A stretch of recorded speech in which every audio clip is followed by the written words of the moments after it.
Welcome back to another new video in ST bio.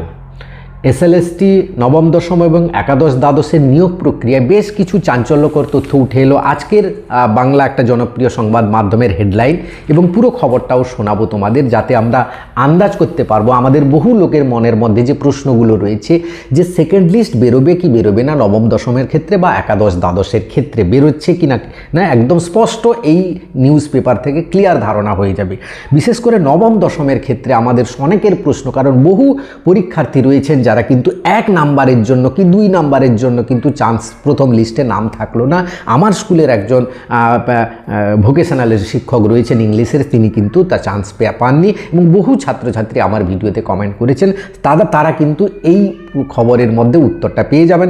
একাদশ দ্বাদশে কতজন শিক্ষক সাবজেক্ট ওয়াইজ কতজন করে বাদ গেল, বাদ যাওয়ার কারণগুলো টু দ্য পয়েন্ট করে দেওয়া আছে এই খবরের মাধ্যমে, যেগুলো জানলে আমরা নবম দশম সম্পর্কে সতর্ক থাকবো বা নবম দশমের ক্ষেত্রে আন্দাজ করতে পারবো যে এই কারণে কতগুলো পরীক্ষার্থী বা মানে অ্যাপ্লিক্যান্ট বা ফর্ম কিন্তু বাতিল হতে পারে।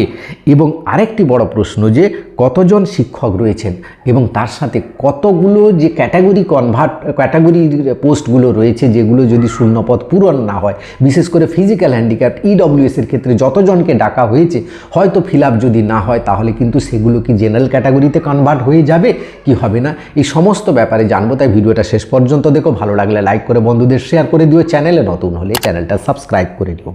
দেখো, প্রথমেই আসি আমরা খবরটাই আগে জেনে নিই, দিলে আমাদের অনেকগুলো প্রশ্নের উত্তর পেয়ে যাব।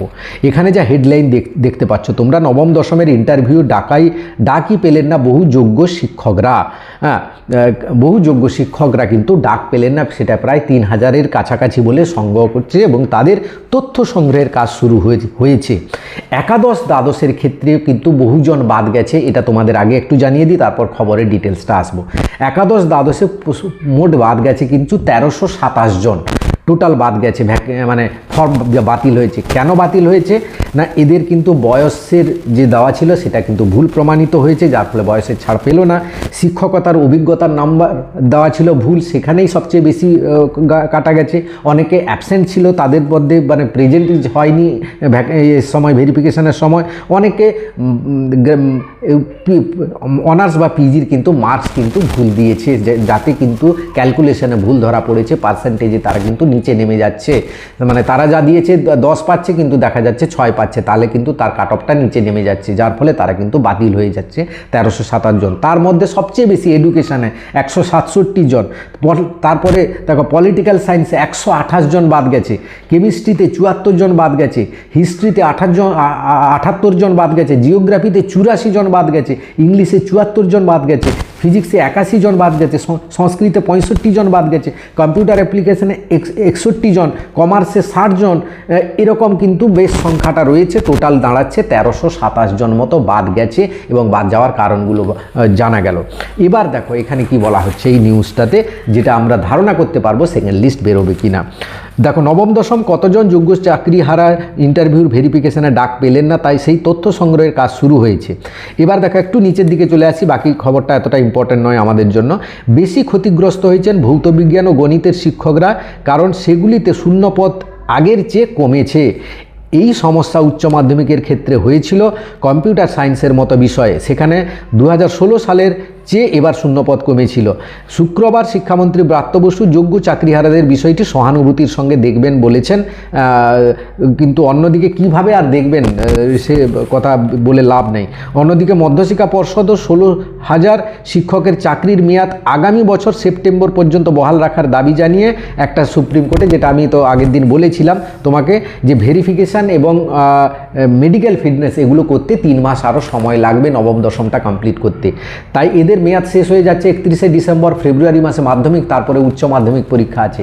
এই মাধ্যমিক এবং উচ্চ মাধ্যমিক পরীক্ষাগুলো আনকোরা শিক্ষকদের নিয়ে নিতে পারবে না শিক্ষা পর্ষদ, তাই কিন্তু এদের কন্টিনিউয়েশন চাইছে, যাতে এরা বেতনও পায়, মধ্যে মানে চাকরির মধ্যে থাকুক, সেই আবেদন করবে, এবং এটাকে পুরোপুরি আরও 9 মাস মতো পিছিয়ে নিয়ে যাওয়ার সম্ভাবনা রয়েছে নবম দশমের পুরো প্রক্রিয়াটাকে। এরকমই কিন্তু শোনা যাচ্ছে, কারণ সুপ্রিম কোর্টে এরকম আবেদন করতে চলেছে আগামী সোমবার।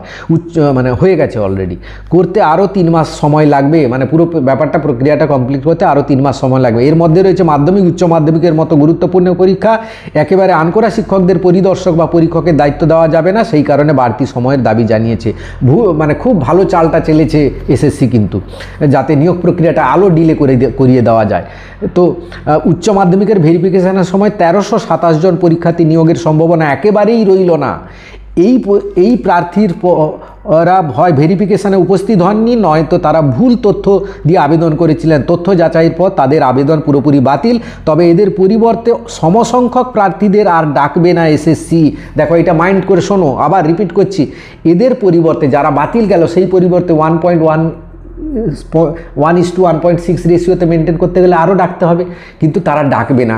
কেন না, তারা অলরেডি ডেকেছে এবং তারা 1:1.6 রেশিওর অনেক বেশি ডেকেছে, যেটা মাধ্যমিকের ক্ষেত্রে তো প্রায় দ্বিগুণ হয়েছে, মানে 1:1.8 হয়ে গেছে, 1.6 থেকে অনেক বেশি ডাকা হয়ে গেছে। তাই মাধ্যমিকের ক্ষেত্রে কিন্তু মানে নবম দশমের ক্ষেত্রে কিন্তু সেকেন্ড লিস্ট বেরোনোর সম্ভাবনা কিন্তু খুব খুব খুব কম। যদি বেরোয় খুব একটা ক্যাটাগরি ওয়াইজ কয়েকটা হয়তো বেরোতে পারে, না হলে কিন্তু বেরোবে বলে আমার মনে হয় না। যেমন ইডব্লিউএস আর ফিজিক্যাল হ্যান্ডিক্যাপ্ট এই দুটো ক্যাটাগরিতে বেরোনো, বা এসটি এই 3টে ক্যাটাগরিতে বেরোনোর সম্ভাবনা আছে বেশ কয়েকটা সাবজেক্টে, না হলে কিন্তু সাবজেক্ট বেরোবে বলে মনে হয় না। এবার দেখো, এটা আমাদের কাছে ক্লিয়ার হয়ে গেল, কিন্তু আমি কিন্তু কাউকে মিথ্যা আশ্বাস দিয়ে বলবো না। আমি যদি বলি সেকেন্ড লিস্ট এই অমুক তারিখ আসবে, ওই তসুক তারিখ আসবে, তাহলে কিন্তু ভিউজ বেড়ে যাবে, সেটা ঠিকই, কিন্তু তোমরা কিন্তু আশাহত হবে।